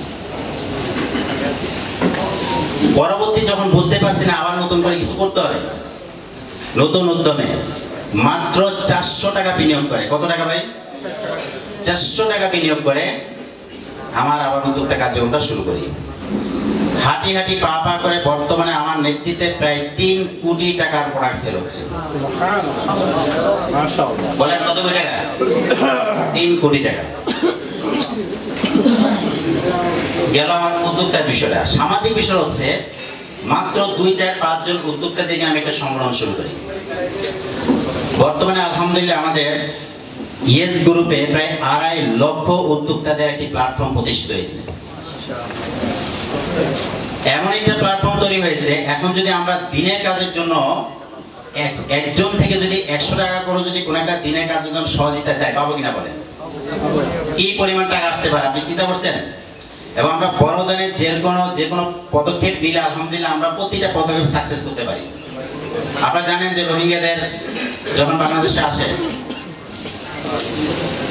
আমি ছোট অদম মানুষ উদ্যোগ নিয়েছিলাম। অল্প কয়েকদিনের মধ্যে প্রায় 70 লক্ষ টাকার মতো আমরা রোহিঙ্গাদেরকে দান করতে পেরেছি এই সামাজিক সংগঠনের মাধ্যমে। বলতে যাচ্ছে আমাদের আলেমদেরকে দিনের কাজের পাশাপাশি সামাজিক কাজে অংশগ্রহণ করা এখন খুবই জরুরি এবং প্রয়োজন হয়ে গেছে। আপনি যখন একজন জেনারেল শিক্ষিত মানুষের সাথে চলাফেরা করবেন, মিশে যাবেন, আপনার দ্বারা যখন সমাজ উপকৃত হবে, তখন তাকে আপনি কিন্তু দিনের কাজেরও কি দাওয়াত দেওয়ার একটা সুযোগ মিলে যাবে। কি ঠিক কিনা বলেন? আমাদের উদ্যোক্তাদের লেভেলে অনেকে আছে যারা জুমার নামাজও পড়তেন না, জুমার নামাজও পড়তেন না, ইন্ডাস্ট্রি মালিক, কোটি কোটি টাকার মালিক, শত শত কোটি টাকা সেল হচ্ছে, কিন্তু যা তাদের সাথে বন্ধুত্বের কারণে আস্তে আস্তে তাদেরকে আমরা নামাজের দাওয়াত দিয়ে এখন তারা 5 ওয়াক্ত নামাজ জামাত ছাড়া পড়েই না। তাহলে আমাদেরকে কি বলেন, সাধারণ মানুষের মাঝে কি মিশার দরকার আছে কিনা? কি দরকার আছে? এখন উদ্যোক্তা হিসেবে অথবা সামাজিক স্বেচ্ছাসেবী কার্যক্রম হিসেবে আপনি যেভাবে সফল হতে চান না কেন, আমি কি কি কারণে ব্যর্থ হয়েছে আর কি কারণে এখন সফল হয়েছে? ব্যর্থতার একমাত্র কারণ হচ্ছে আমার ব্যাড লাইফস্টাইল, আর সফলতার একমাত্র কারণ হচ্ছে গুড লাইফস্টাইল। তাহলে কি কি বিষয় মেনটেন করলে আমাদের গুড লাইফস্টাইল মেনটেন করা সম্ভব? নাম্বার 1 হচ্ছে ডায়েট ম্যানেজমেন্ট। আমরা প্রত্যেকে যে কাজটা করি, বলছে কোনো স্যালারি দিতে পারবো না, পয়সা শুধু থাকা খাওয়ার জায়গাটা দেন, দিলাম থাকা কাজ হবে। আমাদের উদ্যোক্তা লেভেলের কার্যক্রমকে ফলো করে উনি একদিন আমাকে বললেন যে স্যার আমি কি পারি না উদ্যোক্তা হতে? হ্যাঁ পারো, মাত্র 2000 টাকা ইনভেস্ট করলে তুমি নিজে উদ্যোক্তা হতে পারো, বাট শর্ত হচ্ছে তোমাকে গুড লাইফস্টাইল মেনটেন করতে হবে। কি মেনটেন করতে হবে? গুড লাইফস্টাইল মেনটেন করতে হবে। তুমি কি পারবা? স্যার পারো। ওকে ফাইন, তাহলে তোমার আর বেশি পুঁজির দরকার নেই। তো স্যার কিভাবে? হ্যাঁ ঠিক আছে, তুমি এই সিস্টেমে আগে যাও। গাইডলাইন দেওয়া শুরু করলাম। আলহামদুলিল্লাহ এখন বর্তমানে তার ইনকাম প্রত্যেক মাসে 1.5 থেকে 2 লক্ষ টাকা রানিং আছে। একদম প্রিয়, চা বানিয়ে খাওয়াই দেন অফিসে। তাহলে উদ্যোক্তা হওয়ার জন্য আমরা অনেকে বলি, বিশেষ করে আমি বড় ইন্ডাস্ট্রির কথা বলছি না, ছোট ছোট উদ্যোক্তা, যাতে জাস্ট 1 লাখ 1.5 লাখ 2 লাখ টাকা ইনকাম করার জন্য আপনার কোটি কোটি টাকা বিনিয়োগ করার দরকার নেই। আপনি জাস্ট একজন মেন্টরশিপ ফলো করবেন আর গুড লাইফস্টাইলটা মেনটেন করবেন। গুড লাইফস্টাইলের প্রথম যে বিষয় হচ্ছে আপনাকে ডায়েট কন্ট্রোল করতে হবে। আপনাকে আজকে এটা মেনটেন করবেন ইনশাআল্লাহ। নাম্বার 2 হচ্ছে স্লিপিং ম্যানেজমেন্ট। আমাদের ঘুমটা একটা সিস্টেমের মধ্যে নিয়ে আসতে হবে। সর্বোচ্চ রাত 10টার মধ্যে ঘুমাইতে হবে, ভোর 4টায় ঘুম থেকে উঠতে হবে। সর্বোচ্চ রাত কয়টার মধ্যে? কেন আপনি 10টার মধ্যে ঘুমাবেন? কারণ বিশ্ব স্বাস্থ্য সংস্থার গবেষকরা বলেছেন যে যখন সন্ধ্যা হয়ে যায় তখন প্রত্যেকটা মানুষের মাথার পিছনে গ্ল্যান্ডে মেলাটোনিন নামে একটি হরমোন তৈরি হয়। এই হরমোনের কাজ হচ্ছে মস্তিষ্কের কার্যক্ষমতা বাড়ায়, ব্যাড স্ট্রেস নিয়ন্ত্রণ করে, গুড স্ট্রেস বাড়ায়, স্মরণ শক্তি বাড়ায় এবং ব্রেনটা খুব স্বচ্ছতার সাথে কাজ করে, সুদূর প্রসারী চিন্তা শক্তি বাড়ে শুধু এই মেলাটোনিন হরমোনের মাধ্যমে। আর সকালে ফজরের নামাজের পরে ঘুমানো থেকে বিরত থাকতে হবে। আমাদের বেশিরভাগ ইমাম সাহেবদের যে একটা বিষয় সেটা হচ্ছে আমরা রাতে যখনই ঘুমাই না কেন কিন্তু ফজরের নামাজের পর আমাদের ঘুমাইতে হবে এবং এই ঘুমটা আমাদের জন্য মনোরঞ্জন ফরজ আইন। অথচ সকালের হাওয়া 1000 টাকার দেওয়া এবং রিজিকের বরকতের বন্টন তো হয় আপনার সবে সাদেক থেকে শুরু করে সূর্যটা আগ পর্যন্ত, ঠিক কিনা বলেন? তো এখন যদি বাংলাদেশ সরকার ঘোষণা দেন যে আগামীকাল ভোর 4টায় 5 লক্ষ টাকা করে প্রত্যেকটা নাগরিককে দেওয়া হবে, আপনি কয়টা যাবেন? সকাল 10টায়। হ্যাঁ, টাইম দেওয়া আছে ভোর 4টায়, যাবেন কোথায়? সকাল 10টায়, রাত্র 10টায়, রাইট, যাতে আমার সিরিয়ালটা ঠিক থাকে। তাহলে আপনার রিজিকের বরকত বন্টনের সবে সাদেকের পর থেকে শুরু করে সূর্যোদয়ের আগ পর্যন্ত সেই টাইমে একটু ঘুমাচ্ছেন, তা আপনার অর্থের বরকত হবে কিভাবে? আপনার আয়ের বরকত হবে কিভাবে? সো ঘুমটা যেতে হবে আমাদেরকে রাত 10টার মধ্যে এবং ভোর 4টায় ঘুম থেকে উঠতে হবে। আমরা কি প্রস্তুত আছি ইনশাআল্লাহ? এই ভোরে কি করব? ভোরে উঠে আমরা সামাজিক সেবামূলক কি কাজ করতে পারি? দিনের লাইনে গবেষণা করতে পারি, আর্থিক লাইনে গবেষণা করতে পারি, উদ্যোক্তা লাইনে আমরা গবেষণা করতে পারি। তো আজকে থেকে আমরা কি করতে প্রস্তুত আছি তো ইনশাআল্লাহ? 3 নাম্বার টাইম ম্যানেজমেন্ট। কি ম্যানেজমেন্ট বলুন তো? Time management. প্রত্যেকটা ঘন্টাকে সেকেন্ডে নিয়ে আসতে হবে। Time is money. টাইমটাকে আপনাকে টাকায় রূপান্তরিত করতে হবে, তাহলে টাইমের প্রতি আপনার মায়া বাড়বে। আজকে আমি ফজরের নামাজের পর থেকে আমার কি শিখব? একেবারে রাত 10টা পর্যন্ত, আবার রাত 10টা থেকে 4টা পর্যন্ত আবার ঘুম, আবার 4টা থেকে সেদিন আবার রাত 10টা পর্যন্ত আবার কি শিখব? সকাল 9টা থেকে 10টার মধ্যে কি কাজ? 9টা থেকে 10টার মধ্যে কি কাজ? 10টা থেকে 11টার মধ্যে কি কাজ? ধরেন আমি ইলিয়াস ভাইয়ের সাথে আমার মিটিং হচ্ছে সকাল 9টায়, 10টা হচ্ছে মাইমুন স্যারের সাথে মিটিং। এখন আমার যদি 10টা থেকে মিটিং মাইমুন সাহেবের সাথে না থাকে, তাহলে ইলিয়াস ভাই কি হবে? তার সাথে আমার 40 মিনিট গুরুত্বপূর্ণ আলোচনা শেষ করার পর উনি কি বলবেন? ভাই আসেন একটু চা খাই। আর যদি আমার শিডিউল পরবর্তীতে থাকে তখন আমি তাকে বলবো যে ভাই আমার তো আর একটা প্রোগ্রাম আছে, কিছু মনে করেন আমাকে একটু ছুটি দেন। চা খাওয়া আমার জরুরি না, আমার জরুরি হচ্ছে ভাইয়ের সাথে আমার যে গুরুত্বপূর্ণ মিটিংটা ছিল ওইটা শেষ করা।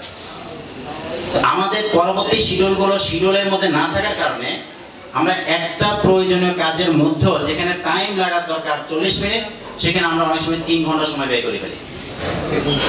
কি বলেন, ঠিক কিনা বলেন? এই জন্য প্রত্যেকটা কাজকে আমাদেরকে টাইমের মধ্যে নিয়ে আসতে হবে। আপনারা অবাক হয়ে যাবেন, আমি যখন এই বিষয়গুলো মেনটেন করা শুরু করলাম, এখন আলহামদুলিল্লাহ আমার প্রতিটা সেকেন্ড টাকার উপর দিতে হচ্ছে। বুঝতেছেন কি হচ্ছে? টাকার উপর দিতে হচ্ছে। সকালবেলা একটা ট্রেনিং করে আসলাম 12টা পর্যন্ত। এখন আপনাদের সাথে আলোচনা করবো আবার মাগের পর আরেকটা ট্রেনিং প্রোগ্রাম আছে। মানে ওয়াইজদের মতো আমারও প্রতিদিন 3-4টা ওয়াজ থাকে সেলসের উপরে।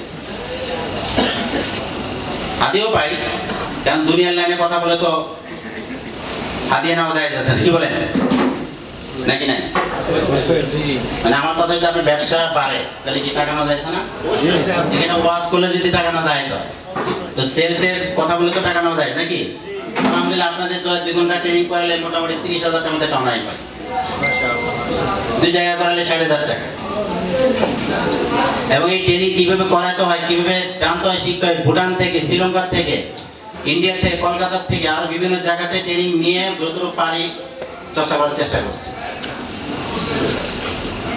এইটা কখন থেকে শুরু হয়েছে? যখন থেকে আমি এই গুড লাইফস্টাইলের গুরুত্বটা বুঝতে পেরেছি। এবং এই গুড লাইফস্টাইলের উপর আমি একটা কোর্স করেছি, 22,000 টাকা ফি নেওয়া হয়েছে। আমাদের প্রত্যেকের কাছে কত টাকা ফি নিয়েছে? 22,000 টাকা। আমার 22 কোটি টাকার উপকার হয়েছে। তো আমরা কি আজকে থেকে টাইম ম্যানেজমেন্ট মেনটেন করার জন্য চেষ্টা করব ইনশাআল্লাহ? 4 নাম্বার ওয়ার্কিং ম্যানেজমেন্ট। আমরা সারাদিনে কয়টা কাজ করব? ধরেন আপনার আজকে সারাদিনে 10টা কাজ, আপনি শিডিউলে রাখবেন 20টা কাজ। কয়টা কাজ? কেন? ধরেন আজকে আমার 10টা কাজের মধ্যে একটা কাজ হচ্ছে যে সাইফুল স্যারের সাথে আমার একটা মিটিং আছে। এখন কোনো কারণে সাইফুল স্যার তার একটা ব্যস্ততার জন্য উনি আরেক জায়গায় ব্যস্ত হয়ে পড়ছে, আমাকে ফোন দিয়ে বললো যে রফিক সাহেব সরি, কিছু মনে করেন না, আমাদের একটা ঝামেলা হয়ে গেছে, এখন আমি তো সময় দিতে পারতেছি না। কিন্তু আমার কিন্তু টাইম বরাদ্দ ছিল সাইফুল স্যারের সাথে যে সকাল 11টা থেকে 1টা পর্যন্ত তার সাথে আমার মিটিং হবে। বাট উনি যেহেতু সরি বলে ফেলছেন, তাহলে এখন আমার তো 2 ঘন্টা টাইম ফাঁকা আছে নাকি? আমি অল্টারনেট কি ওয়ার্কিংটা তৈরি করে রেখেছি। তো এখন যে কাজটা করতে হবে, আপনাকে প্রতিদিনের গুরুত্বপূর্ণ কাজটাকে 3 ভাগ করতে হবে। A category, B category, C category. 10টা এ ক্যাটাগরি, 10টা বি ক্যাটাগরি, 10টা সি ক্যাটাগরি। এখন আমি 10টা এ ক্যাটাগরির মধ্যে একটা আমার এ ক্যাটাগরি ছিল কি সাইফুল স্যারের সাথে আমার মিটিং করা। কোনো কারণে যদি উনি মিসিং করেন তো আমাকে বি ক্যাটাগরিতে চলে যেতে হবে। এই বি ক্যাটাগরি কোন কাজটা আমাকে ওই টাইমে করা যায় সেই কাজটা সাথে করে ফেলতে হবে। বি ক্যাটাগরি কাজটা যদি মিসিং হয় আমাকে সি ক্যাটাগরি কাজটা ধরতে হবে। যখন আপনি time management are working management ঠিকমতো মেনটেন করবেন, আল্লাহর রহমত 1টা সেকেন্ড সময় আপনার থেকে আর নষ্ট হবে না। আমরা কি আজকে থেকে মেনটেন করবো ইনশাআল্লাহ? আমরা যদি 50 বছর বেঁচে থাকি, 50 বছর বা বুঝ হওয়ার পর থেকে 50 বছর, তাহলে 1টা ঘন্টা যদি আমাদের অযথা নষ্ট হয়, কত ঘন্টা বলেন তো? 1 ঘন্টা। 365 দিনে 365 ঘন্টা সময় নষ্ট হচ্ছে। যদি 365 ইন্টু 50 দিয়ে গুণ দেন, যে কয় ঘন্টা হয় সেটাকে যদি 24 কর্মদিবস দিয়ে ভাগ দেন, সেটাকে যদি আবার 12 কর্মমাস দিয়ে ভাগ দেন, তাহলে আমাদের লাইফ থেকে 8 বছর সময়, 8 কর্মবছর, 8 কর্মবছর সময় নষ্ট হয়ে যাচ্ছে। কর্মবছর বলছি, কর্মবছর বুঝছেন তো? কর্মঘন্টা বুঝেন? মানে যে টাইমে আমি কাজ করতেছি, যেমন এখানে আপনারা যে মিটিং এ বসছেন, আলোচনা শুনতেছেন না, এটা হচ্ছে কর্মঘন্টা। আর যখন আপনি ঘুমিয়ে পড়বেন ওটা কিন্তু কর্মঘন্টা নয়। খেতে যখন বসছেন এটা কর্মঘন্টা নয়। অর্থাৎ আপনার গুরুত্বপূর্ণ কাজে যে টাইমটা যাচ্ছে সেটাকে বলা হয় কর্মঘন্টা। কি ঘন্টা? 1টা ঘন্টা যদি আমরা অযথা নষ্ট করে দিই, 1 ঘন্টা মাত্র পার ডে যদি করে 1 ঘন্টা সময় নষ্ট হয়, তাহলে আমার লাইফ থেকে 8 কর্মবছর চলে যাচ্ছে। 2 ঘন্টা যদি আমরা পার ডে অযথা নষ্ট করি, তাহলে আমাদের লাইফ থেকে 16 কর্মবছর চলে যাচ্ছে। যদি 3 ঘন্টা আমরা আমাদের লাইফে নষ্ট করে ফেলি প্রতিদিন, তাহলে আমাদের 24 কর্মবছর আমাদের জীবন থেকে চলে যাচ্ছে। এখন আমি শত ব্যস্ততার মধ্যে আমি মনে করতাম যে আমি প্রচুর কাজ করি, কিন্তু যেদিন থেকে আমি time management are working management maintain করা শুরু করেছি, তারপর থেকে আমি দেখলাম যে আমার ইতিপূর্বে প্রতিদিন গুরুত্বপূর্ণ কাজের মধ্যেও আমার পার ডে 4 কর্মঘণ্টা সময় নষ্ট হয়ে যেত। কয় কর্মঘণ্টা? 4 কর্মঘণ্টা। এটা আমার চোখে ধরা পড়ছে। কিন্তু এখন কোনোভাবে আমি কিন্তু সময়টাকে ফাঁকি দিতে চাই, কারণ আমার তো শিডিউল করা, এখন যদি মাইনুল সাহেব যদি আমাকে হাজারো বলে যে ভাই একটু বসেন না, ভাই একটু শেষ করে দেন না, সম্ভব না তো, কারণ তো শিডিউল হয়ে গেছে। সন্ধ্যার পরে আমাকে আরেক জায়গায় গিয়ে লেকচার দিতে হবে। তো এইভাবে প্রত্যেকটা টাইমকে আমাদের কাজে লাগানো উচিত। আমরা কি প্রস্তুত আছি তো ইনশাআল্লাহ? সবাই কি প্রস্তুত? কে কে রাজি না তুলেন দেখি। এই যে যারা যারা রাজি নেই তার তো বিশাল বিপদ। এতক্ষণ কি কষ্ট করলাম আলোচনা করে। রাজি নেই? এবার কারা কারা রাজি না তুলে? আল্লাহ আপনাদের কি কবুল করুন। Self management. আপনি যে ট্যাপের পানিতে ছাড়তেছেন, আসলে কি পানি কি অপচয় হচ্ছে না পরিণত যাচ্ছে? আপনি যে রাস্তা দিয়ে হেঁটে যাচ্ছেন, কারো পায়ে কি পা লাগবে? আপনাকে যে কেউ সালাম দিচ্ছে, সালামের উত্তরে কি হাসি মুখে নিতে পারছেন? Smiling face. অনেকে তো মন মেজাজ অনেক সময় এমন খারাপ থাকে, অনেক সময় হয়তো এমন অবস্থা দেখা যায় হয় বউ পিটাইছে নলে বউ পিটাইছে, সালাম দিয়ে সালাম আলাইকুম, এটা কি? আপনার কি এনথুসিয়াস্টিক্যাল আছে, প্রাণচাঞ্চল আছে? আপনি কি সবার মন জয় করতে পারেন? হাসি মাখা মুখে কথা বলতে পারেন? যেদিন মন খারাপ থাকবে সেদিন ঘরে বেরো দরকার নেই। কে ঠিক কিনা বলেন? আপনি মসজিদের ইমাম, মাদ্রাসা শিক্ষক, আপনি উদ্যোক্তা, সকল লেভেল আপনার সবসময় কি থাকবে? প্রাণচাঞ্চল থাকবে, হাসি মাখা মুখ থাকবে। Self management. আপনার নিজেকে অনেক কিছু বিষয় প্রশ্ন করতে হবে যে আমার হাসি মাখা মুখ আছে কিনা, আমার ব্যবহার মানুষ স্যাটিসফাইড কিনা, আমার কথাবার্তা মানুষ সন্তুষ্ট কিনা। আমাকে অনেক সময় মাদ্রাসার কিছু মোতামেম সাহেবরা বছরে একবার ফোন দেয়, রহিম ভাই রমজান কিন্তু চলে আসছে, কি চলে আসছে? আমি বললাম যে ভাই কিছু মনে করেন, আমি আপনাকে একটা পরামর্শ দিই, আপনি অন্তত প্রতি মাসে একবার আমার খোঁজ খবর নিতে হবে। প্রতি মাসে কয়বার? কয়বার? একবার। প্রতি মাসে একবার আমার খোঁজ খবর নেবেন, রহিম ভাই কেমন আছেন, বাসা সে কেমন আছে। তাহলে একবার খোঁজ খবর নিতে নিতে আপনার বিষয়টা আমার মাথায় এমন ভাবে গেঁথে যাবে, যখন আমি রমজানে কিছু করার চিন্তা করবো আগে 1 নাম্বার আপনার নাম্বার দাঁড়িয়ে আসবে। এটি কিনা বলে? এখন সারা বছর কোনো খোঁজ খবর নেবেন না, আমি ভালো আছি কিনা, আমার পরিবার ভালো আছে কিনা, আমি সুস্থ আছি কিনা, সারা বছর খোঁজ খবর নেবেন না। রমজান মাসে আপনি খোঁজ খবর নিচ্ছেন, এটা ভাই ঠিক না। এবং আমি আপনার কাছে মানুষের আপনাকে পরামর্শ দিচ্ছি, পুরা রমজান মাসে কাদের কাছ থেকে আপনি মাদ্রাসার জন্য অনুদান আশা করতেছেন তাদের একটা তালিকা করেন, একটা লিস্ট করেন। লিস্ট করার পরে মাসে একবার তাদের পারিবারিক, ব্যক্তিগত, সাংসারিক খোঁজখবর নেন। আমি আপনাকে চ্যালেঞ্জে বলতেছি, গত রমজানে আপনাদেরকে যে অনুদান দিচ্ছে তার দ্বিগুণ অনুদান আপনি পাবেন। আপনি আমার কথাটা লিখে রাখেন। This is a self management. আমার নিজেরটা আমি কতটুকু মেনটেন করতে পারতেছি। সারা বছর খবর নাই, আপনি হঠাৎ করে প্রোডাক্টের অফার দিয়ে দেবেন, হঠাৎ করে আপনার মাদ্রাসার কথা বলবেন, হঠাৎ করে আপনার মসজিদের কথা বলবেন, হঠাৎ করে আপনি তাকে ব্যবসা আপনার সাথে করার জন্য অফার দিয়ে দেবেন, এটা হয় না। এই জন্য বলা হয়েছে to build up relationship, to develop relationship, to strengthen relationship. একজন ব্যক্তির কাছ থেকে যেটাই হোক, দুনিয়ার স্বার্থ হোক আর আখিরাতের স্বার্থ যদি আদায় করতে হয়, আর আপনি একজন নামাজ পড়ার জন্য দাওয়াত দিবেন, হুট করে জানা নাই, চেনা নাই, বোঝা নাই, তাকে নামাজে দাওয়াত দিলে তো হবে না, তো আগে তার সাথে মিশতে হবে। কে ঠিক কিনা বলে? একজনকে দাঁড়িয়ে রাখার জন্য বলবেন, জানা নাই, শোনা নাই, ভাই তুমি দাঁড়িয়ে রাখো না কেন? হলো আপনি তার সাথে টু বিল্ড আপ রিলেশনশিপ, সম্পর্ক তৈরি করেন। এরপরে টু ডেভেলপ রিলেশনশিপ, তার সাথে সম্পর্কটাকে উন্নয়ন করেন, মাঝে মাঝে তার খোঁজ খবর নেন। টু স্ট্রেংথেন রিলেশনশিপ, সম্পর্কটাকে আপনি মজবুত করেন, তার সাথে তার সুখে দুঃখে ভাগিদার হন। তার যদি কোনো কষ্টের কথা শুনেন, আপনি তার কষ্টে একটু মর্মাহত হওয়ার চেষ্টা করেন। তার যদি কোনো সুখের খবর শুনেন, আপনি খুশি খুশি ভাব দেখান তাকে। এরপরে আপনি যা বলবেন সেটাই শুনবেন। আজকে থেকে আমরা কি প্র্যাকটিস করবো ইনশাআল্লাহ? এরপর হচ্ছে মানি ম্যানেজমেন্ট। কি ম্যানেজমেন্ট? Money management. আমাকে মানি ম্যানেজমেন্ট মেনটেন করতে হবে। আমার টাকা পয়সা কি অযথা নষ্ট হচ্ছে নাকি কাজের সময় যাচ্ছে, ইত্যাদি ইত্যাদি। পারিবারিক ক্ষেত্র হোক, ছেলে মেয়েদের ক্ষেত্র হোক, যে ক্ষেত্রে হোক, মানি ম্যানেজমেন্ট খুবই ইম্পর্টেন্ট। আর সেলফ ম্যানেজমেন্ট আরেকটা বিষয় হচ্ছে যে আমি শুধু আমার সন্তানদেরকে নামাজের কথা বলবো, শৃঙ্খলায় চলতে বলবো, আমি যদি নিজে শৃঙ্খলা না চলি তাহলে হবে নাকি বলেন? হবে? আলহামদুলিল্লাহ আপনাদের দোয়া আমার 2 বিবি আছে। কত বিবি বলেন তো? 2 জন ওয়াইফ। আমার 4 ছেলে 4 মেয়ে। বড় ছেলে আলহামদুলিল্লাহ আগামী বছর 12 হাদিস পড়বে।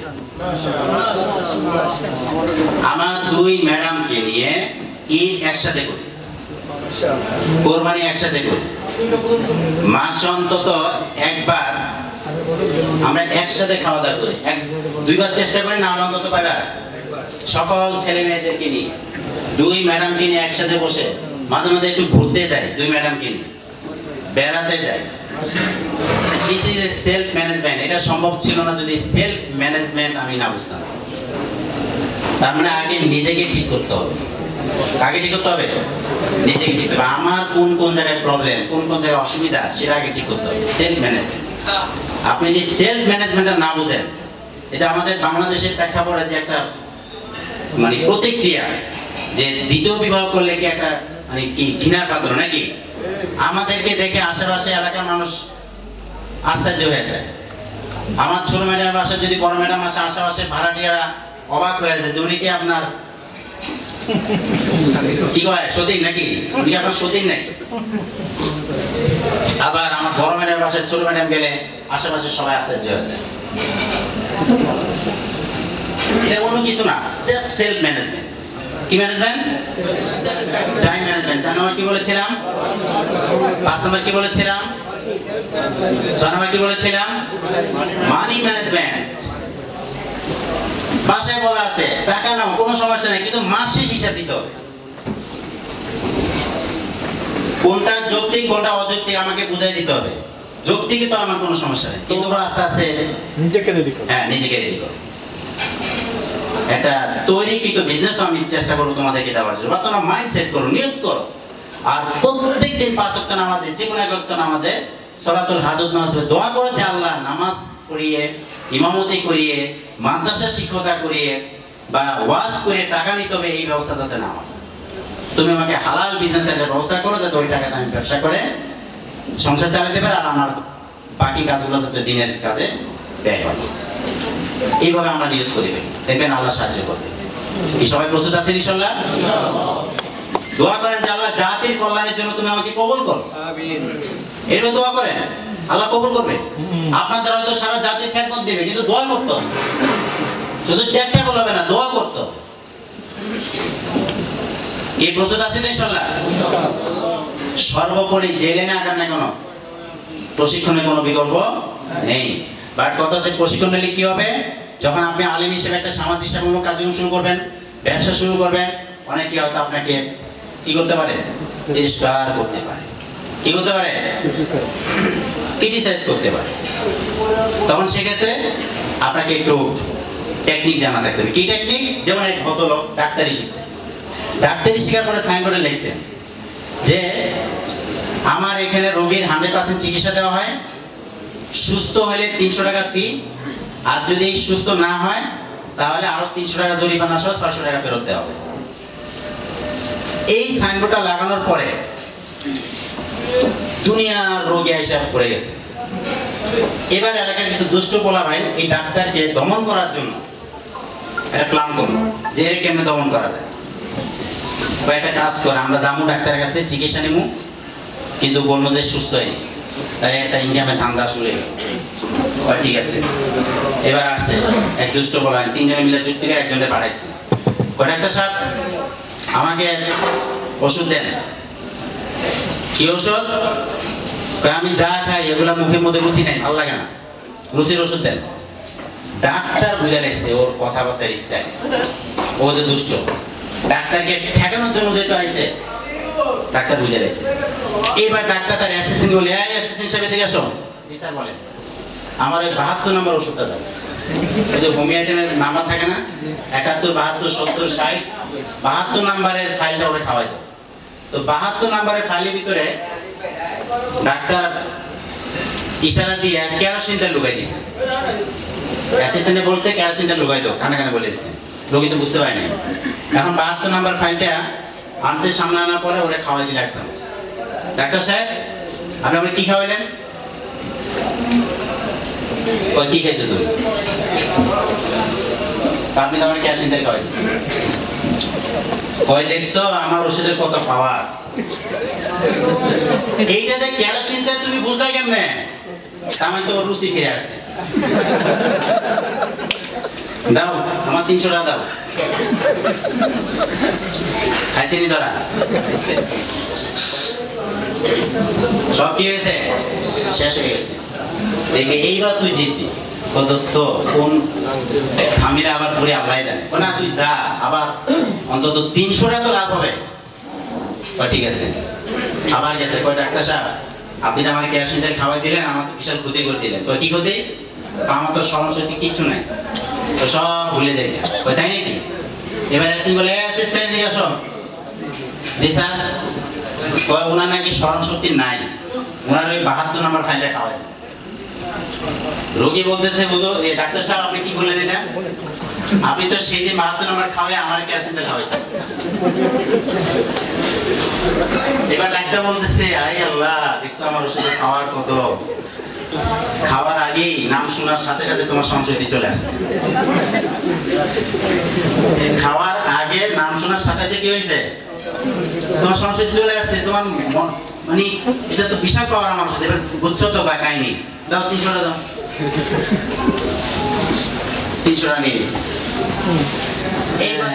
তাইলে তো এবার 600 টাকা দাও। কয় টাকা দাও লাগবে? 600 টাকা দাও লাগবে। এবার ডাক্তারকে অ্যাসিস্ট্যান্টের দিকে আসো। আসছে। কয় আমার এই ভাইটাকে 600 টাকা দিয়ে দাও। কানানে বলতেছে 10 টাকার নোট 6টা দিয়ে দাও। এবার 10 টাকার নোট যখন 6টা দিছে, রোগী আবার একটু আর চোখ দিয়ে দেখতেছে এটা কি 10 টাকার নোট না কয় টাকার নোট। তো আর চোখ দিয়ে দেখে বলতেছে দেখতেছে এটা 10 টাকার নোট 6টা। রোগী তো উত্তেজিত হয়ে এমন মানে ঝাঁকি মারছে, হ্যাঁ আপনার অ্যাসিস্ট্যান্ট বাটপারি করছে। দেখছেন আমি অন্ধ দেখা 600 টাকার জায়গায় 10 টাকা নোট 6টা দিচ্ছে, কত বড় বাটপার। এরে বলেন আমার 600 টাকা দিতে। ওই দেখছেন আমার টাকা কত পাওয়া। স্পর্শ করার সাথে সাথে আপনার অন্ধ চোখ চালু হয়ে গেছে। দেন এবার 300 টাকা দেন। তাহলে এবার নিতেন তো কয়শো টাকা নিল? 900 টাকা নিল। তাহলে ডাক্তার কে দমাইতে পারছে? কথা বলেন না। ডাক্তার কে দমাইতে পারছে? পারে নাই। ঠিক আপনিও এলাকাতে সামাজিক সেবামূলক কার্যক্রম, ব্যবসায়িক কার্যক্রমকে পরিচালনা করার জন্য আপনাকে ওই মেধা নিয়ে আগাইতে হবে, ওই টেকনিক আগাইতে হবে। কোনো ঝগড়ার দরকার নাই, কোনো তর্কেরও দরকার নাই, কোনো কিছু দরকার নেই। দেখবেন এমনিতে মানুষ আপনাকে গুরুত্ব দেওয়া শুরু করবে। আরে ভাই এই টেস্ট নিয়ে আমি কলকাতায় গিয়ে ট্রেনিং করেছি। সারা বাংলাদেশ, সারা পৃথিবীতে যারা গেছে, কান্ট্রি যারা লিডার, তাদের মাধ্যমে সার্টিফিকেট প্রদান করেছে। আমি আই স্ট্রিট পেশেন্টকে বলেছি যে আমি আপনার হাত থেকে সার্টিফিকেট নিব। বলতেছে না আমাদের এখানে এই সিস্টেম নেই। কারণ একজন ব্যক্তিকে যদি সার্টিফিকেট দিতে 1 মিনিট করে সময় যাবে, 500 জনের কত মিনিট? 500 মিনিট। এটা কোনোভাবে সম্ভব না। না আপনাকে দিতে হবে। এমন ভাবে তাকে ম্যানেজ করেছি, সে বাধ্য হয়েছে ঘোষণা দিয়ে যে আমাদের বাংলাদেশে একজন প্রিয় ভাই আসছেন, উনি আমার হাত থেকে সার্টিফিকেট নেবে, কিছু মনে করেন আমি একটু ওনাকে সার্টিফিকেট দিচ্ছি। বাকি 499 জন ব্যক্তিকে সার্টিফিকেট স্টেজে দেওয়া হয় না, আমাকে দেওয়া হয়েছে। আলেমরা চাইলে অনেক দূর পর্যন্ত এগিয়ে যেতে পারে, শুধু ইচ্ছা শক্তি দরকার। জয়ও তিনি করে, যদি জয় করার ইচ্ছা আমাদের প্রত্যেকের থাকে। তাই আমরা কি জয় করতে চাই? আমরা আমাদের সমাজে, এলাকায়, সব জায়গাতে শুধু দিনের খেদমতের পাশাপাশি আমরা দুনিয়ার বিভিন্ন সেবামূলক কার্যক্রম আমাদের অংশগ্রহণ করতে হবে ইনশাল্লাহ। তাহলে যে মানুষ আমাদের কথায় শুনবে ইনশাল্লাহ, এবং আমাদের অনেক ভক্ত হবে। ওনাদের মাধ্যমে আমরা চাচ্ছি আমাদের কওমি ইউথ ক্লাবের যে স্পোকেন ইংলিশ ট্রেনার মাওলানা মাহমুদ হাসান খান স্যার, উনি কওমি ক্লাবের শুরু থেকেই আছেন, এখনো আছেন, এবং শুধু ট্রেনার নন, উনি কওমি ক্লাবের একজন দায়িত্বশীল। তো স্যারের মাধ্যমে চাচ্ছি স্যারকে একটা উপহার দেওয়ার জন্য, দায়িত্বশীলদের মাধ্যমে কওমি ক্লাবের স্পোকেন ইংলিশ ট্রেনার মাওলানা মাহমুদ হাসান খান স্যারকে ক্রেস্ট প্রদান করা হচ্ছে। এবং উপস্থিত আছেন স্যারের বিজ্ঞ ছাত্রগণ, স্যারের কাছ থেকে যারা উপকৃত হয়েছেন ওনারা উপস্থিত আছেন। আল্লাহ পাক রব্বুল আলামিন স্যারের খেদমতকে কবুল করুন এবং কওমি ক্লাবকে কবুল করুন, এবং যারা এখানে শ্রম দিয়েছেন সবাইকে কবুল করুন। হয় প্রথমে চিন্তা করা হয় উনি কি ওনার পকেটে ফিকির করবেন নাকি ছাত্রদের ফিকির করবেন, এটা প্রথমে ফিকির করা হয়। দেখা হয় যে ওনার যারা স্টুডেন্ট থাকবে, যাদেরকে উনি পড়াবেন, উনি কি শুধু ওনার পকেটে ফিকির করবেন নাকি ছাত্র ঘরের ফিকির করবেন, ছাত্রদেরকে যোগ্য করে তোলার ফিকির করবেন নাকি উনি ওনার আর্থিক ফিকির করবেন। তো আলহামদুলিল্লাহ ভাইকে উনি আজকে আমাদেরকে সময় দেওয়ার জন্য। আলহামদুলিল্লাহ আমাদের থিম সং রেকর্ড করা হয়েছে, থিম সং রেকর্ড করা হয়েছে ইলিয়াস হাসান ভাইয়ের ভোকাল স্টুডিওতে। আলহামদুলিল্লাহ আমাদের যত প্রশিক্ষণ হচ্ছে, সকল প্রশিক্ষণে যত শিক্ষার্থী আছেন ওনারা সফলভাবে যার যা জায়গা থেকে কাজ করে যাচ্ছেন। আলহামদুলিল্লাহ আমরা শুধু আপনাদের কাছে একটাই প্রত্যাশা করব, আমাদের কর্মের ক্লাবকে এগিয়ে নিয়ে যাওয়ার জন্য আপনারা আমাদেরকে পরামর্শ দিবেন, সহযোগিতা করবেন